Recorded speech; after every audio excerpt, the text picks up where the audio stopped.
It's already dark when the police begin raiding this rundown estate in a deprived neighborhood of Kinshasa.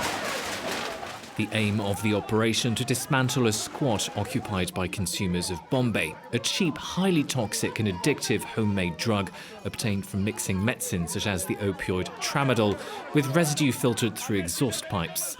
It sends users into a catatonic state. Here they are. They look like corpses. They are drugged to death. Here are the drugs. Look, a mixture of pills and drugs and so on. When you take this, you're screwed. That's why we're determined to put an end to this practice in the city of Kinshasa. Come on, take them.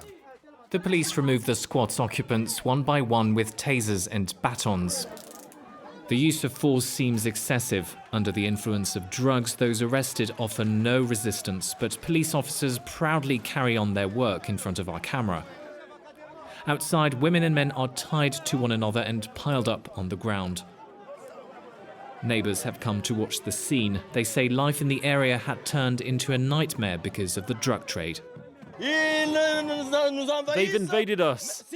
If you leave anything in your courtyard, even a shirt or a chair, they'll take it. This is not Colombia. We don't want all these drugs all over the place. Since the end of August, the Kinshasa police have stepped up efforts to crack down on drugs, systematically arresting users, dealers and manufacturers. This Bombé drug is a weapon of mass destruction. We will hunt down those who sell it and those who consume it relentlessly so that we can save our community. The police wrap up their operation in under an hour and drive off to the applause of an ecstatic crowd.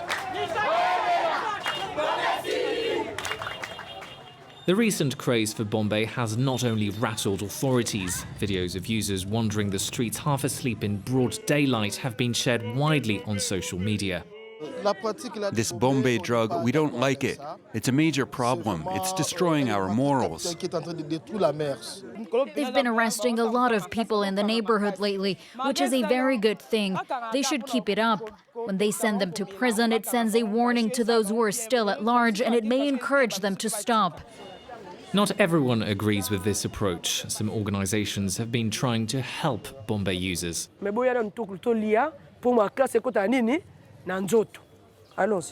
Every morning, Diane and her colleagues distribute free meals to a group of addicts. She says police repression is not the solution.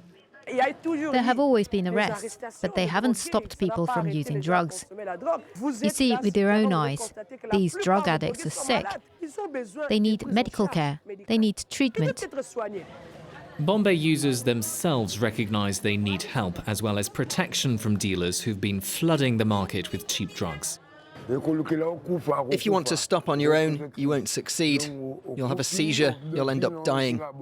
Every morning when you wake up, you need your fix to feel good. And Bombé is very easy to find. There are sellers everywhere. You can buy a dose for 1,000 or 2,000 francs. Diane's NGO has set up an office in a small clinic a few blocks away. Many Bombé users suffer from respiratory infections and neurological disorders, but few can afford medical care. We want to help. We have doctors who can help these people.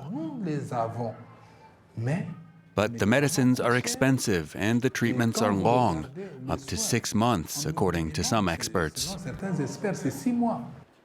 For the city's governor, police repression is justified. He says that those arrested are sent to rehabilitation centers in the southern Katanga province, along with other offenders. When we send people to Katanga, we make them work on farms, but we also offer back-to-work training schemes. Prisoners can learn a new trade, be it carpentry, masonry, or plumbing, among other things. Most Congolese youth never get a chance to learn a job. According to a recent UN survey, about 8 in 10 are unemployed. Consider me your code breaker.